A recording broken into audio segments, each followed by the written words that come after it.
अस्सलामुअलैकुम ट्रेडर्स, काजी forex tips channel में खुश आमदीद। आज की वीडियो में हम बात करेंगे कि कैसे आईसी मार्केट पर अकाउंट ओपन किया जाता है और फिर उसको वेरीफाई कैसे करवाया जाता है।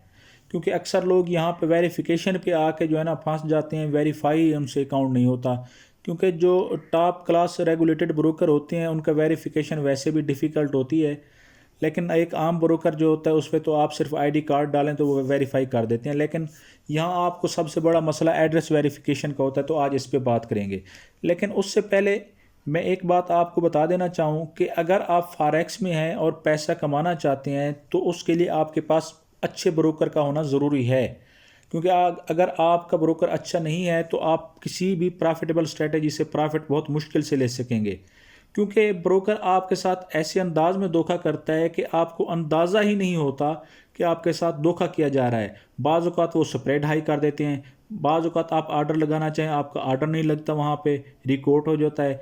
बाज़ औक़ात ट्रेड आपकी प्रॉफिट में होती है लेकिन क्लोज ही नहीं होती, उस वक्त तक क्लोज नहीं होती जब तक आप लास्ट में नहीं चले जाते। तो ऐसी छोटी छोटी बहुत सी बातें हैं जिनसे ब्रोकर आपके साथ धोखा कर सकता है। तो बेहतर है कि आप अच्छा ब्रोकर सेलेक्ट करें। आईसी मार्केट को पाकिस्तान में क्यों कोई प्रमोट नहीं करता, क्यों कोई इस पर काम नहीं करने देते? क्योंकि इसकी वजह ये है कि इसका जो कमीशन है वो $2 है एक स्टैंडर्ड लॉट पे।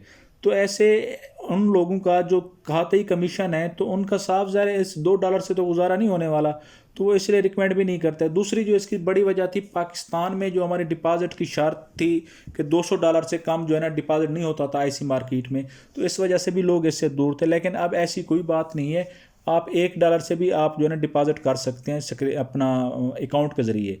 तो अब ये भी मसला हल हो गया। तो सबसे पहले देखें, आप जब भी ब्रोकर सेलेक्ट करें तो उसकी रैंकिंग देख लिया करें। मैं आपको आईसी मार्केट की रैंकिंग अगर ट्रस्ट पैलेट पे दिखाऊं, ट्रस्ट पैलेट ये देखें 20,000 रिव्यूज़ में से उसके 4.9 जो है ना रैंकिंग है इसकी टॉप क्लास। अगर आपकी निगाह में कोई इससे अच्छा ब्रोकर है जो 20,000 रिव्यूज़ में से भी उसकी इतना रैंकिंग हो तो मुझे भी ज़रूर बताइएगा।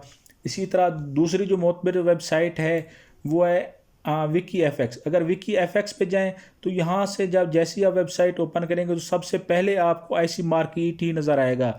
ये ऊपर आईपी कैपिटल है, यहाँ इसकी रैंकिंग देखते हैं 6.32 है। ये ऐड की वजह से ऊपर आया हुआ है, लेकिन जो नंबर लिखा हुआ है 1 वो ये आईसी मार्केट का है। 9.19 रैंकिंग के साथ टॉप ऑफ द लिस्ट है। तो ऐसा अच्छा ब्रोकर तो है, साफ ज़ाहिर है। तो लेकिन लोग इस पे काम इसी वजह से नहीं करते, जो मेन वजह है उसकी वो यही कमीशन है कि वो इस कमीशन की वजह से काम नहीं करते। पर मैं आपको आईसी मार्केट रिकमेंड करूंगा और इस पे आपको बताता हूं कि कैसे अकाउंट यहाँ पे ओपन किया जाता है और कैसे उसको वेरीफाई करवाया जाता है। तो इसके लिए सबसे पहले आप अपने जो है ना ब्राउज़र पे आ जाएं। ब्राउज़र में आपने icmarkets.com लिखना है तो आपके पास ये वेब पेज ओपन हो जाएगा। यहाँ पे आपने क्लाइंट लॉगिन पे क्लिक करना है। जब आप यहाँ पे क्लिक करेंगे तो आपके सामने एक और वेब पेज ओपन हो जाएगा इस टाइप का। यहाँ पे आपसे यूज़र नेम और पासवर्ड मांगेगा, लेकिन क्योंकि आप न्यू अकाउंट बना रहे हैं तो आपने यहाँ पे नीचे चले आना है। यहाँ पे लिखा होगा नॉट ए क्लाइंट, इसके नीचे होगा ओपन ए रियल अकाउंट या ओपन ए डेमो अकाउंट। आप ओपन ए रियल अकाउंट पे क्लिक कर लें। उसके बाद जो है ना तीसरे नंबर पे जब आपका ये अपना प्रोसेस आ जाएगा वो होगा एड्रेस को फिल करने का। तो यहाँ आपने पर्सनल डिटेल को फिल करने का, तो यहाँ आपने अपना कंट्री सिलेक्ट कर देना है पाकिस्तान। फर्स्ट नेम में अपना नाम दे देना है जो आईडी कार्ड पे है, लास्ट नेम में भी अपना नाम दे देना है। जैसे आपका नाम अब्दुल बासित है तो फर्स्ट में आप अब्दुल देंगे, लास्ट में आप बासित दे देंगे। इसी तरह ईमेल जो है आपने यहाँ पे अपना ईमेल दे देना है। उसके बाद आपने अपना फ़ोन नंबर दे देना है जो आपका फ़ोन नंबर है और उसको नेक्स्ट कर देना है आपने। जैसे ही नेक्स्ट करेंगे तो आगे आपसे सेकंड जो स्टेप है उसमें पूछेगा कि आपके अकाउंट टाइप कौन सी है। यहाँ आपने इंडिविजुअल सेलेक्ट करना है, क्योंकि आप अकेले हैं तो आपने अकेले ही जो है ना उसको इंडिविजुअली सेलेक्ट करना है, कोई आपकी कंपनी या ग्रुप नहीं है। तो आपने इंडिविजुअली यहाँ पे सिलेक्ट करना है। उसके बाद जो दूसरी अहम है वो है इस्लामिक अकाउंट। आपने इस्लामिक अकाउंट लाजमी सिलेक्ट करना है। इसके बाद आप पे कोई स्वैप चार्जेस नहीं होगी, चाहे आप अपनी ट्रेड को 10 साल तक भी होल्ड रखें तो भी किसी किस्म के कोई चार्जेस की कटौती आपसे नहीं होगी। अगर आप इस्लामिक अकाउंट सेलेक्ट करते हैं तो आपने इस्लामिक अकाउंट इसको लाजमी चेक करना है। उसके बाद अपनी डेट ऑफ बर्थ में जो है ना आपकी जो date of birth ID card पे आपने वो दे देनी है। अब आ जाते हैं एड्रेस पे। यहाँ आपको आपका एड्रेस नज़र नहीं आएगा, तो यहाँ आपने फाइंड एड्रेस पे कैन नॉट, यहाँ पे लिखा होगा can not find your address. ऐसे लिखा होगा। यहाँ आपने can not find your address पे क्लिक करना है, तो वो आगे आपको फिर पूरा एड्रेस मांगेगा, सिटी मांगेगा और आपकी स्टेट वगैरह सारी चीज़ें मांगेगा। तो यहाँ पे आपने एक चीज़ का जो है ना ख्याल रखना है, जो सबसे अहम है, यहाँ हमने वो एड्रेस नहीं देना जो हमारे आईडी कार्ड के पीछे है, क्योंकि आईडी कार्ड की बैक साइड तो हमने इधर अपलोड ही नहीं करनी होती, हमने तो सिर्फ फ्रंट साइड से अपलोड करना होता है, वो भी आईडी वेरिफिकेशन के लिए। लेकिन एड्रेस वेरिफिकेशन के लिए आपके आईडी कार्ड की यहाँ ज़रूरत नहीं है। यहाँ एड्रेस वेरिफिकेशन के लिए या तो आपकी बैंक स्टेटमेंट या फिर आपके गैस, बिजली या पानी का बिल वगैरह, ये चीज़ें हैं। आपके पास जो चीज़ अवेलेबल है, अगर आपके पास बैंक स्टेटमेंट अवेलेबल है या आपके पास बिल अवेलेबल है, तो पहले उसको देखें उस पे कौन सा एड्रेस है। डॉक्यूमेंट आपके पास होना चाहिए, वही एड्रेस आपने यहाँ पे फिल करना है। ये बात आप याद रख लें कि एड्रेस आपने सेम टू सेम वही देना है जो आपके डॉक्यूमेंट पे है, यानी कि आपके स्टेटमेंट पे या बिल पे है। फ़र्ज़ करें अगर वहाँ पे आपके डॉक्यूमेंट पे लिखा हुआ है चकवाल की जगह पे CHK लिखा हुआ है, तो आप एड्रेस में भी CHK ही लिखेंगे, चकवाल पूरा नहीं लिखेंगे। ये बात अपने जहन में रखें। स्पेलिंग भी आपके सेम होनी चाहिए, एड्रेस भी वही होना चाहिए जो आपके डॉक्यूमेंट्स पे है, तब आपको कोई परेशानी नहीं होगी आपकी एड्रेस वेरिफिकेशन के लिए। सबसे बड़ा मसला यही पे आ जाता है, लोग उसको देखते नहीं हैं, अपने आईडी कार्ड वाला एड्रेस दे देते हैं, बाद में परेशान होते हैं, क्योंकि बैंक स्टेटमेंट पे थोड़ा बहुत चेंज होता है या बिल पे थोड़ा बहुत चेंज होता है, तो फिर अकाउंट वेरीफाई नहीं होता। तो आईडी कार्ड वाला एड्रेस नहीं देना आपने, एड्रेस वही देना है जो आपकी बैंक स्टेटमेंट पे हो या जो आपके बिल पे हो। उसके बाद नीचे ऑप्शन आएगी I was referred by an introducing broker, तो आपने इसको सेलेक्ट कर देना है और नीचे ये दे देना है अगर आप हमारे साथ ग्रुप में काम करना चाहते हैं तो। अगर आप ग्रुप में काम नहीं करना चाहते, अकेले काम करना चाहते हैं, तो वो आपकी मर्ज़ी है, फिर इसको ब्लैंक छोड़ दें। लेकिन अगर आप ग्रुप में काम करना चाहते हैं तो फिर आपने 608 दे देना है यहाँ पे नीचे, इसको सेलेक्ट करके। मैं आपको यही रिकमेंड करूँगा कि आप ग्रुप के साथ ही काम करें, क्योंकि ग्रुप के साथ ब्रोकर जो है ना धोखा नहीं कर सकता, क्योंकि उसको पता है कि अगर मैं किसी एक के साथ फ्रॉड करूँगा तो फिर मसला बन जाएगा। और इसी तरह खुदा ना खास्ता अगर किसी के साथ मसला बन भी जाए तो भी जो है ना जिसका आईबी होता है उसके ज़रिए जो है ना मसला आसानी से हल हो जाता है, वो फिर कोई आपको परेशानी नहीं उठाना पड़ती। तो ये आप पे डिपेंड करता है कि आप जो आपकी मर्ज़ी है करें, लेकिन किसी चीज़ में आपको फोर्स नहीं किया जा रहा कि आप लाजमी इसी से खोलें, ये आपके अपने डिपेंड करता है। रिकमेंडेशन मेरी यही है कि आप आईबी के ज़रिए आएँ, लेकिन अगर आप अकेले अकाउंट ओपन करना चाहते हैं तो नो इशू, आप अपना इंडिविजुअल कर लें। उसके बाद नेक्स्ट स्टेप आ जाता है कि कौन सा आपने ट्रेडिंग जो है ना प्लेटफॉर्म सेलेक्ट करना है। आपने यहाँ कोई भी कर लें, कोई इशू नहीं है, बाद में भी चेंज हो जाते हैं।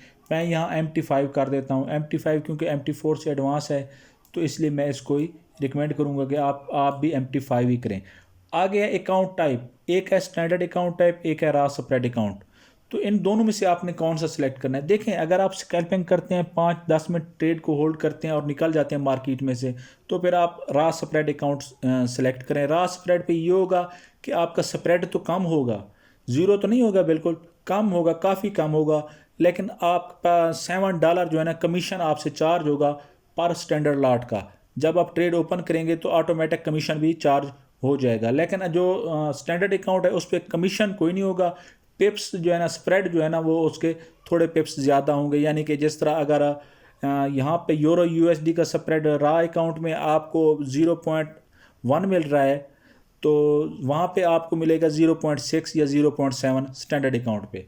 तो ये आप पे डिपेंड करता है। अगर आप 15 मिनट, 20 मिनट, आधा घंटा, 1 घंटा ट्रेड को होल्ड करते हैं तो फिर आप स्टैंडर्ड अकाउंट खोलें। स्टैंडर्ड अकाउंट आपके लिए फिर बेस्ट ऑप्शन है, क्योंकि फिर वहाँ पे इतना स्प्रेड से फ़र्क तो नहीं पड़ता। हाँ, कमीशन अगर लग जाए तो फिर उस पर तो फ़र्क पड़ता है। तो यहाँ आपने स्टैंडर्ड अकाउंट सेलेक्ट कर लेना है। उसके बाद करेंसी आप USD सेलेक्ट करके आपने नेक्स्ट कर देना है। उसके बाद आगे आ जाते हैं। यहाँ पे आपको एक सीक्रेट क्वेश्चन पूछा जाएगा कि सिक्योरिटी क्वेश्चन और आंसर जो है ना आपने कोई भी सिलेक्ट कर देना है, अपना जो अपना रखना चाहें कोई भी अपना, उसको याद ही रखना है, उसको डायरी पे लिख लें कि कौन सा उसका क्वेश्चन कौन सा था और उसका आंसर कौन सा था। उसके बाद आपने यहाँ पे इसको सेलेक्ट चेक कर देना है, इसके बाद इसको भी चेक कर देना है और सबमिट पे क्लिक कर देना है। अच्छा, अब देखिए यहाँ आपके अकाउंट ओपन हो गया है, इनिशियल जो है ना सेटअप कंप्लीट हो गए हैं। अब यहाँ पे आपने अपने जो है ना थोड़ी सी एडिशनल इन्फॉर्मेशन देनी है। उसमें एम्प्लॉयमेंट स्टेटस आपका जो भी है, सेल्फ एम्प्लॉयड है या एम्प्लॉयड है, जो भी है, रिटायर्ड है, स्टूडेंट है, अनएम्प्लॉयड है, कोई भी आप वो सिलेक्ट कर लें, इसका कोई इशू नहीं है। इन्वेस्टमेंट अमाउंट कोई भी सिलेक्ट कर लें, इसका भी कोई इशू नहीं है। उसके बाद आ जाता है कि नेचर ऑफ ट्रांजैक्शन, आप किस टाइप की ट्रांजैक्शन करेंगे। तो यहाँ आपने हैजिंग सिलेक्ट करना है। हैजिंग आपके लिए बेस्ट रहेगा, क्योंकि फिर आप कोई भी ट्रेड करें उसको हैजिंग भी करते रहें, कोई मसला नहीं है, इसको हैजिंग कर लें। एनुअल इनकम आप जितनी दे दें उसका कोई इशू नहीं है। ये वर्थ, नेट वर्थ जितना भी दे दें इसका भी कोई इशू नहीं है, इसको जो भी आप सेलेक्ट कर लें, इन चीज़ों का कोई इशू नहीं है। एक्सपीरियंस फॉरेक्स के बारे में पूछ रहे हैं, इसको यस कर दें। बिगनर कर दें कि मैं बिगनर हूँ, या इंटरमीडिएट कर दें, जो आपका लेवल है, एडवांस है तो वो कर दें। तो ये इन चीज़ों को जो है ना आप ऐसे सेलेक्ट करके यहाँ आपने यस यस कर देना है। उसके बाद सबमिट पे क्लिक कर देना है। ये आपका अकाउंट फाइनल हो गया, कंप्लीट हो गया। अब प्रोसेस आता है डॉक्यूमेंट्स अपलोड करने का। तो यहाँ पे आपके पास जो है ना दो चीज़ें अपना वेरीफाई करवानी होती हैं। एक होता है आईडी कार्ड और दूसरा होता है प्रूफ ऑफ रेजिडेंस। तो आईडी कार्ड के लिए याद रखें, आईडी कार्ड के लिए आप अपना आईडी कार्ड भी इस्तेमाल कर सकते हैं, पासपोर्ट भी इस्तेमाल कर सकते हैं, ड्राइविंग लाइसेंस भी इस्तेमाल कर सकते हैं। आईडी कार्ड आपका उर्दू में हो कोई तो भी अपना अप्रूव हो जाएगा, इंग्लिश में हो तो भी आपका जो है ना अप्रूव हो जाएगा, उसका कोई इशू नहीं है। उर्दू में भी है तो भी आप उसके फ्रंट साइड आपने अपलोड करनी है। वो किस तरह करनी है वो मैं आपको यहाँ पे बता देता हूँ। देखें, यहाँ पे आपने फ्रंट साइड कैप्चर करनी है अपने अकाउंट की। किस तरह करनी है, उसको टेबल पे रखना है, किसी बेड पे रखना है, किसी बुक पे रखना है, उसके ऊपर रख के उसकी पिक्चर इस अंदाज में लेनी है कि उसके चारों कोने जो है ना क्लियर नज़र आने चाहिए, और जो नीचे बैकग्राउंड है या टेबल जो है वो भी नज़र आनी चाहिए इस तरह। तब आपका कोई मसला नहीं होगा। अगर आप इस तरीके से प्रॉपर तरीके से उसको अपलोड करेंगे, पिक्चर लेके आपके जो नाम वगैरह वो क्लियर पड़े जा रहे हों और पीछे से टेबल भी क्लियर नज़र आ रहा हो कि ये जो है ना एडिटेड नहीं है, ये क्लियर टेबल पे रखा हुआ है, तो फिर वो आपको इशू नहीं होगा। लेकिन जी बिल फ़र्ज़ अगर वो आपके अकाउंट यानी कि आईडी वेरीफाई नहीं करते, तो वो आपसे ये रिक्वायर करेंगे कि आप जो है ना एक सेल्फ़ी लेके भेजें अपने डॉक्यूमेंट्स के साथ। तो सेल्फ़ी लेने का तरीका यही है कि आपने अपने आईडी कार्ड को या पासपोर्ट को या ड्राइविंग लाइसेंस को हाथ में पकड़ना है, फेस के बिल्कुल साथ कर देना है। अपने इस तरह समझे कि अपने कान के बिल्कुल साथ कर दें। फिर यहाँ से सेल्फ़ी ले लें, सीने से ऊपर आपकी यानी कि तस्वीर आनी चाहिए और बिल्कुल क्लियर, और ताकि उस पर कार्ड की जो वर्डिंग है वो भी रीड हो सके आसानी से। तो इस तरह के आप सेल्फ़ी लेके जब आप अपलोड करेंगे तो इजीली आपका वेरीफाई हो जाएगा। आगे आगे जो स्टेप आ जाता है वो आ जाता है आपकी एड्रेस वेरिफिकेशन का। एड्रेस वेरिफिकेशन के लिए भी आपके पिक्चर ऐसे ही लेनी है जिस तरह आपने आईडी कार्ड की ली थी। अगर आप पिक्चर गलत लेंगे तो वो रिजेक्ट हो जाएगा डॉक्यूमेंट, उसकी जगह पे कोई और डॉक्यूमेंट मांगेंगे, फिर इसी तरह आप फंसते चले जाएंगे। तो बेहतर है पहली ट्राई में ही आप जो है ना उसको ठीक तरीके से उसको अपलोड करना है, ताकि कोई एतराज़ बाकी ना रहे। उसका क्या तरीका है, अगर देखें आपके पास बैंक स्टेटमेंट है तो बैंक स्टेटमेंट पर आपका IBAN नंबर होना चाहिए, इंटरनेशनल बैंक अकाउंट नंबर, और 90 दिन से ज़्यादा पुरानी नहीं होनी चाहिए बैंक स्टेटमेंट। उस पर लोगो होना चाहिए, उस पर बैंक की स्टैंप होनी चाहिए, ये सारी चीज़ें होनी चाहिए और ओरिजिनल होनी चाहिए। आपने फ़ोटो कापी करवा के या कैम स्कैनर से जिस तरह वो करते हैं उस तरह करके आपने पिक्चर नहीं लेनी, आपने उसको कैमरे से ही पिक्चर लेनी है। और पिक्चर लेने का तरीका भी यही है, आप उसको टेबल पे रखें, उसके चारों कोने नज़र आ रहे हो, नीचे से टेबल भी नज़र आ रही हो पीछे से कि टेबल के ऊपर ये डॉक्यूमेंट रखा हुआ है, तब आपने पिक्चर लेनी है, तब आपका इजीली वेरीफाई हो जाएगा। लेकिन यहाँ पे अक्सर लोग क्या करते हैं, ऑनलाइन अपलोड का अपना उसको डाउनलोड कर लेते हैं और वही भेज देते हैं, तो वो एक्सेप्टेबल नहीं है। अगर इसके ऊपर स्टैंप नहीं है तो ये एक्सेप्ट नहीं होगा, आपके बैंक की स्टैंप होनी चाहिए। दूसरी सूरत में आपके पास अगर बिल है तो बिल का भी आप यही करें कि बिल को जो है ना पेड की स्टैंप लगवा लें किसी से भी, कि जो आपने बिल पे किया हुआ है उसकी स्टैंप लगवा लें, जैज़ कैश वाला से, इजी पैसा वाला से, या किसी भी बैंक की स्टैंप उसके ऊपर पेड की लगी हुई हो, और वो भी ऐसे ही टेबल पे रख के उसकी भी ऐसे ही पिक्चर लेनी है, उसको भी अपलोड करना है। तो पहले ही ट्राई में आपका डॉक्यूमेंट एक्सेप्ट हो जाएगा। लेकिन याद रखें 90 दिन से ज़्यादा पुराना नहीं होना चाहिए। और तीसरी सूरत, अगर आपके पास ना ही बिल है ना ही आपके पास बैंक स्टेटमेंट है, तो थर्ड सूरत ये है एड्रेस वेरिफिकेशन की, कि आप अपने जायज़ की अगर आपके पास सिम है तो जो अपने व्हाट्सएप पे चले जाएं, व्हाट्सएप में एक नंबर सेव कर लें 0300 300 8000। तो इस नंबर को आप स्क्रीन पे भी मैं लिख देता हूँ, इसको आपने सेव कर लेना है। सेव करके इस पे आपने व्हाट्सएप करना है हाय लिख के या एक कुछ भी लिख के आपने व्हाट्सएप पे उसको मैसेज कर देना है।